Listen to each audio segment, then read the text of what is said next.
મહિલા અને બાળ વિકાસ મંત્રી શ્રી ભાનુબેન બાબરિયાએ ગાંધીનગરમાં રાખી મેળાનું ઉદ્ઘાટન કર્યું હતું।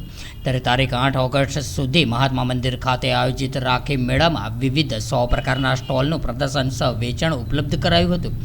મહિલા અને બાળ વિકાસ મંત્રી શ્રી ભાનુબેન બાબરિયાએ ગાંધીનગર ખાતે ગુજરાત મહિલા આર્થિક વિકાસ નિગમ દ્વારા આયોજિત રાખી મેળાનું ઉદ્ઘાટન કર્યું હતું, જે આગામી તારીખ 8 ઓગસ્ટ સુધી એટલે કે 5 દિવસ યોજાનાર છે।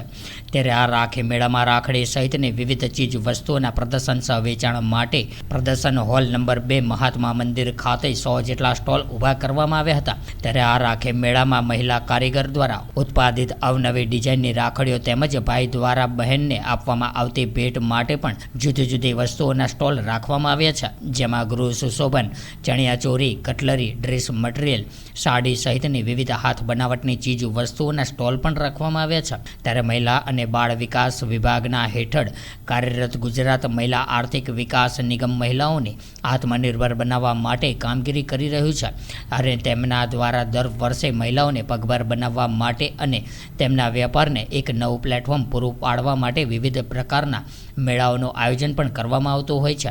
ગુજરાત મહિલા આર્થિક વિકાસ નિગમ દ્વારા વર્ષ 2024-25માં પ્રદર્શન સહ વેચાણ મેળા યોજના અંતર્ગત જુદા જુદા જિલ્લાઓમાં 16 મેળાઓનું આયોજન કરાયું હતું। ત્યારે આ મેળાઓ થકી 739 મહિલા કારીગરોએ ₹354.78 લાખનું વેચાણ કર્યું હતું। ત્યારે વોકલ ફોર લોકલના સંકલ્પને સાર્થક કરતા ગાંધીનગરની જનતા મહિલા કારીગર પાસેથી સીધા જ સ્વદેશી વસ્તુઓની ખરીદી કરી શકશે, જેમાં ગાંધીનગર જિલ્લાના તેમજ આજુબાજુના વિસ્તારના અંદાજિત 1 લાખ કરતાં વધુ નાગરિકો પણ સહભાગી થવાની શક્યતાઓ છે।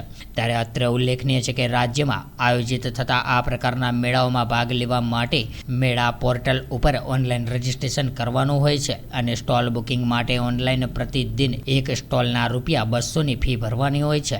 ત્યારે રજીસ્ટ્રેશન કરાવેલી મહિલાઓનો ઓનલાઈન ડ્રો બાદ સ્ટોલની ફાળવણી કરવામાં આવે છે। ત્યારે રાખી મેળાનું ઉદ્ઘાટન પ્રસંગે ગાંધીનગર મહાનગરપાલિકાના મેયર મીરાબેન પટેલ, ગાંધીનગરના ધારાસભ્ય રીટાબેન પટેલ, મહિલા અને બાળ વિકાસ વિભાગના સચિવ શ્રી રાકેશ શંકર, ગુજરાત મહિલા આર્થિક વિકાસ નિગમના મેનેજિંગ ડિરેક્ટર શ્રી પુષ્પાબેન નીનામા પણ ઉપસ્થિત રહ્યા હતા।